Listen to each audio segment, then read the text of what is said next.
Good morning, everybody. This is Kim Danke coming to you from Kennesaw, Georgia. And I'm in the closet.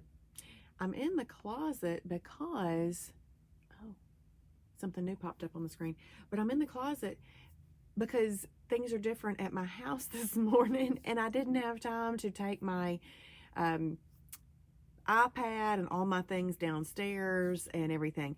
So you know how in life where things change, like remember when Tim had COVID back in November?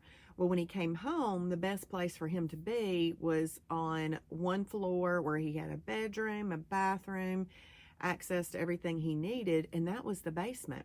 And he has been in the basement since then because it's dark down there. The bedroom that he was sleeping in didn't have any windows, and it was nice to be down there. Well, he had friends here for the weekend, some from Illinois, some from Tennessee, some from Florida, and they converged on the house. So Tim slept upstairs. Well, now he's in there asleep because he had to take a friend to the airport. He had to wake up this morning at 4 o'clock and take this friend to the airport. This is the same friend whose plane did not get in until 2:15 in the morning on Friday night. So he's very tired. But it changed up where I needed to do the Shibby show. And I'm like, we're going to have a conversation today about where are you going to be sleeping now here at the house so that I can know if I need to find myself a new setup for the Shibby show. But the easiest thing to do was just to pop over here in the closet because it's quiet and he can stay asleep. And this iPad is set up on a big giant thing of toilet paper. Now, remember last year or 2 years ago when the toilet paper was shortage? Well, if I look over there, there's tons and tons of toilet paper because every time, it wasn't me because I would forget, every time Tim went to the store, he bought toilet paper. When you hop on here this morning, please say good morning, where you're watching from, and what type of Shibboleth day you are going to have today. I'm going to have an intermittent fasting perfect day. I did take 2 holidays over the weekend as I had planned. I prepared for them possibly to not be holidays as well, and I can show y'all that another day. I showed everybody in class on Saturday, but it was a small holiday on Saturday and smallish yesterday, so that was good. I was happy about that. So I have one possible holiday left for the rest of the month. Now I want to show you something. I know that my husband was thinking of me this weekend while he was at the race because he bought me this pen. This is a lapel pen. I don't know if you can see this particular one, but this one says Folds of Honor, and it gives the date. And it was, anyway. So, but I collect lapel pens. So while I was in the closet, I thought I would show y'all this. Okay, this is a green denim jacket, and it's covered in lapel pins from all over the world, all over the country, and locally. And I don't collect ones majorly. I don't collect Disney. I mean, if somebody gives me one, yay, but I don't like seek out those. I seek out See Ruby Falls, or Things We've Done, or Let's Go to Rock City. I seek out those little odd off ones, except for the time that I went to a lot of Planet Hollywoods and Hard Rock cafes when I was traveling. I got a lot of those from around the world, but that was a lot of fun. So when this was sitting on my chair this morning, I thought, oh, that means that he was thinking of me, bought me my little lapel pin to go on my jacket. So he's a sweet man. And so now, today is day 80 of the 2022 edition of the Game of Life, and I hope that you're playing along with me. It's a fun game to play. But you know what? We can edit things as we find out things in the Game of Life that we need to edit. We can edit those, and we're going to talk about that this morning. The word for the day of 365 names, titles, and attributes of the Father, Son, and Holy Spirit is exalted. Y'all, let's exalt him. Let's exalt him for what he has done for us, what he continues to do for us, and everything. So, God's little instruction book too. Some minds are like concrete, finished concrete, thoroughly mixed and permanently set. I do not want a mind that's like finished concrete, thoroughly mixed and permanently set. And the verse that goes along with that is Proverbs 13:10. Only by pride cometh contention, but with the well-advised is wisdom. I would rather be well-advised. Well-advised. And when I need to make edits in my own life based on information, I want to be able to do that. So what I'm going to be reading to y'all today for the devotion is something that I found last week. I feel like the Lord is nudging and changing some things because, I've got a new grandbaby on the way, and I want to be able to spend time with the grandbaby and help Julia when needed and all of those fun things. And I have been a person, because I like to be active, to feel like I need to do a lot of things. And this past week, I was looking at some Bible studies in my Right Now Media app, and I just came across a random one. I haven't done a Bible study on the Right Now Media app in a long time. I use the YouVersion one, and this one just came up, and I was like, Lord, thank you so much. So what I did was I watched the sessions 2 times. It took about 35 minutes to watch the sessions. They're not overly long. But then there's the study guide. Well, I am a study guide girl. I love study guides. I always loved Cliff Notes. If you went downstairs into my basement right now, you would see a stack of Cliff Notes like this from high school. I was your Cliff Notes girl. Now, I love to read too, but I love the Cliff Notes.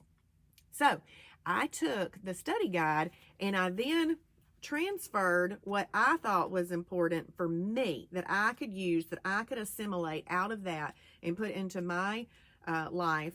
And I put it on in this extra notebook. Doing those types of things helps you learn. There's 5 days. So it works out perfect that I can do this Monday through Friday this week.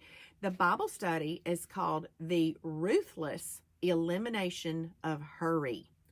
And all weekend long, I've been saying, I'm going to ruthlessly eliminate that hurry, because I know that training and repetition is important.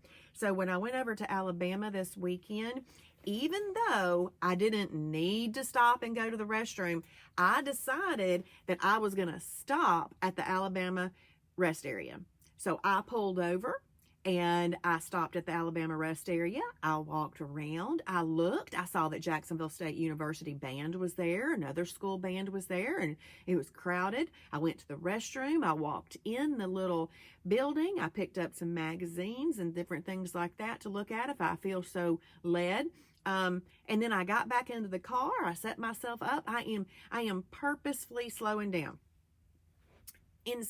But not purposely not doing things. I'm just changing the way that I look at things. So I did that and went on to Alabama. And then on the way back yesterday, I stopped at the Georgia rest area. I don't do that a lot unless I have to go to the restroom, but I didn't have to go either time. But I went in and went anyway. And then I just wandered around and looked. And it's kind of fun. So I'm trying to edit and eliminate the things that, I think that the devil wants us to be overworked. He wants us to think that we need more responsibilities or we're not doing the right thing. And I don't like to do what he thinks. So I try to be countercultural and do the opposite. So let me go ahead and read you some of these things right here. First of all, session 1 is called The Case for an Unhurried Life. The author of this Bible study is named John Mark Comer. John Mark Comer, and he is a pastor in Portland, Oregon. And, I hear Portland, Oregon, and I think, no, because a lot of people up there don't think like I think. But I'm so thankful that he is up there trying to make a difference for the people up there. And now this particular study was broken down into several different ways, and it was awesome. So main idea, we must reassess the way we spend our time so that we can find a healthier, holier lifestyle. I really liked that. I made an asterisk by it, and I flipped by, and this is some notes I made. I do other things to avoid planning meals. Okay, this was to myself. I do other things to avoid planning meals, preparing and cooking meals.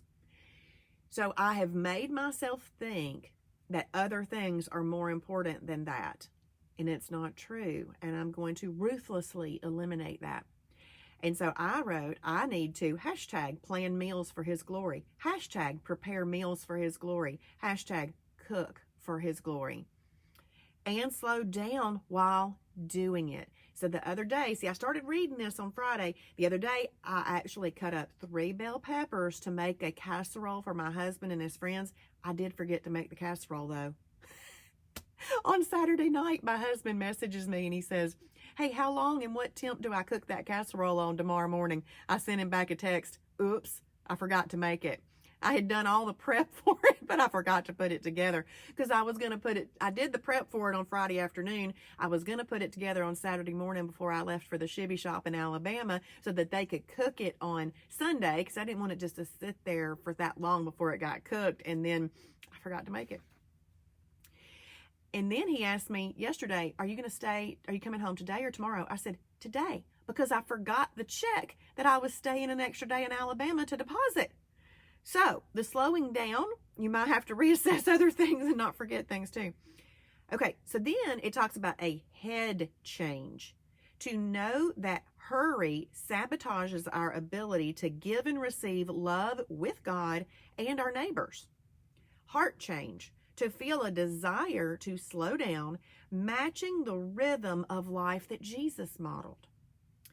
Life change. To manage our daily activities in a way that makes space for loving God and loving others. I have always been a person, I would be in the car with my children and we would be driving down the road to the house. And I would say, now when we get out of the car, I want you to do this. It was like I was always directing the next little thing that needed to be done. And I'm going to change that. When I have my grandbaby, I'm not going to do that. So, how does living a busy lifestyle impact our ability to commune with and to be content in Christ? I'm going to make that a priority. And sometimes eliminating things is important. Eliminating hurry from our lives is the key to enhancing our spiritual life. I want an enhanced spiritual life. This just says eliminating hurry from our lives is the key to enhancing it. All right, so I'm going to do that. Hurry sickness is something, oh, this was really interesting. Hurry sickness is something psychologists have termed, and it was saying that if you do things like, as you're driving up to a red light and there's 2 lanes and you count the number of cars in each lane and you get in which one has shorter, then that could be a problem. Then it said that, oh golly, it was another one. Oh, that if you feel the need to perform tasks faster than necessary, that you are living a hurried life. I have done that. I always hurried. Do you know what the ultimate goal was? The ultimate goal was to hurry up to get into the chair because then you're resting. I have had the revelation that the chair is not resting if you haven't given quality time to the other things. So, the other day when I was cutting up those bell peppers, I just did it slow and everything. So I'm trying to not hurry in my tasks. Many people struggle to slow down due to the anxiety, this is so true, due to the anxiety and guilt that comes from not being productive every moment of the day. And then what I wrote over here is I feel the need to be productive all the time and often feel like I'm doing something wrong when I'm not. And then I wrote, prayer is a relational communication with God. It seeks to draw resources from the invisible spiritual realm. Oh no, Tony Evans wrote that, not me. I wrote it down. Spiritual realm into visible physical reality. And then my prayer, well, I wrote, our petition to the Lord must be specific to deal with anxiety and make sure your petitions are precise. Get real with God. Make requests with thanksgiving. We are not giving thanks for the problem, but for the God we are inviting into the specific problem. Offering thanks is a demonstration of faith in God's goodness and provision despite what we see. When you pray like this, you can expect the peace of God, which surpasses all understanding. And then my prayer was, God, please help me become more aware of how I spend my time and let me know what changes I need to make. Help me make wise decisions regarding my time and responsibilities so that I can remove constant busyness from my lifestyle. So that was session 1. Wasn't that good? I hope that, I can't see because I got these glasses on. I hope y'all liked that. Let's see who's on here with me today. Hey, Valerie, good morning from Indiana, IMF Day. Hey, Colleen, good morning from Michigan, having a perfect day. And Diane, Columbus, Mississippi, IMF Day. Thank you for sharing, Diane. Appreciate that very, very much. Hey, Stephanie from Loganville. Proud of myself. I stayed on track. Yay, Stephanie! That is awesome. That is awesome. Today, it's a perfect day. Awesome. That's wonderful. Good morning, Diane. Thank you for sharing. She's working on a perfect day. Hey, Nancy from Valley, Alabama. Oh, awesome. Over there near Auburn. I had a friend that went to nursing school over in Valley, Alabama. Hey, Michelle, good morning from Jasper. IMF Day. Perfect day. CJ Riley, good morning. Adairsville. Ooh, having a warrior day. She is changing it up and doing a special type of perfect day. Way to go, CJ. Hey, Karen, good morning from Jacksonville, planning on a perfect day. And Rachel Baggett, Rocky Top, Tennessee. That's just fun to say. Rocky Top, Tennessee. Perfect day. Great job, Rachel. Hey, Jennifer, good morning from Nacogdoches, Texas, having a perfect day. Good morning, Gina. Hey, Patty, good morning. IMF Day in Murray County, Tennessee. Dana, love it. Perfect day today. I can't imagine being able to sit in my closet, let alone have a show. Good for you. Hey, I was like, if I take all this stuff downstairs and then need to bring it back up here, don't want to do that. What's the quickest, easiest way? Set my iPad on a pack of toilet paper and keep going. Been thinking and praying for you often this weekend. Thank you, Dana. I appreciate it. And Diane Malone just gave me the sweetest blessing. I woke up to just the kindest, most words of affirmation post, and all of y'all participated and chimed in. Really appreciated that. That was so sweet. Diane, thank you for thinking of that, and thank y'all for taking the time to comment as well. Hey, Suzette, love this. We must be flexible with our devotions. Good morning from Southeast Kansas. Going to be an IMF Day. Spring break is over. 9 weeks of school left. Yep, start that countdown. So when I was the principal, I would start this countdown and I would have sticky notes. I literally spent time writing the numbers on sticky notes. I put it on my door, and it wasn't because I was ready for it to be over. It's just because it's fun. It's fun. I like to end things, start new things. End things, start new things. That's why school is so good for people. It gives you a new, fresh start every year. Hey, Michelle, good morning. Already in Marietta this morning, IMF Day from Carrollton, Georgia. Chris, good morning. Jacksonville, Florida, IMF Day. Been on the road a couple of days. Add in a couple of holidays. Hall of Meals, not Hog Trough. Yay! Yet only up 0.6. I had to do it lightly because I don't want to wake Tim up. Congratulations, Chris. That's awesome. God is great. I did get in a lot of steps. 40,000 in 3 days. Wow. Way to go. That's awesome. Way to go. And then we've got, oh, thank you, Colleen, for typing in exalted. Just think of that word. Just think of that word. You're like, exalted. How do you exalt something? You lift your hands. You just look up and you're like, whoa, I exalt you. You are on the pedestal, Lord. You are up there. You are exalted in my life. Charlene from Michigan, good morning. Having a perfect day. Hey, Michelle, I look forward to seeing you tonight. I'm believing, right? Stop and smell the flowers, she says. That's right. And I looked at the little carvings that Alabama says, we defend our rights, on the little stone out front. So it was kind of fun to read that. And then as I was driving away, I saw this little, like a marble thing. It seems like it's been there forever, but it's a perfect selfie spot. Of course, I was already driving away, but I thought, you know what? Next time I'm going to stop and take my picture there just for the fun of it. Hey, Cheryl, good morning. Holiday with friends after Bible study in Clarksville, Georgia. Hey, Jelena, perfect day in Hayesville, Kansas. Diane, dear Lord, slow my steps, my life, and my thoughts so I may focus on your will for me. Oh, amen. I love that. Hey, Polly, good morning from Dalton. Starting a perfect day with Fairlife chocolate milk. A chocolate drink. Yummy. I have a ladies' Bible study, 10 women of the Bible, every Monday. My favorite so far has been the Samaritan woman. Today is the Canaanite woman. God really uses women. Yes, he does. Is that a Liz Curtis Higgs one? I've read several of hers that were about women. Sherry, ditto. Oh my, this is great. I need to slow down. Sherry, let's chat. This thing is amazing. And I'm an applier. So I'm very thankful that I found this, and now I'm going to apply it. It's going to be awesome. Sherry, let's talk. Thank you, Polly. Thank you. That makes me very happy. Hey, Kathy, good morning from Michigan. I am FD. Cindy, good morning from Virginia. Having a perfect day. And there's another Cindy. Cindy from, I'm here again. Had a new grandbaby and went to Indiana from South Georgia. Oh, awesome. How fun, and congratulations. Below the weight that I started before I left. I got to give us congratulations, Cindy, for that. Below the weight before she started. That means that she has learned what to do and she's applying it. And it's, oh, congratulations, Cindy. That is awesome. Patty says, love that study. Read session 1 last night and also made notes. That's right.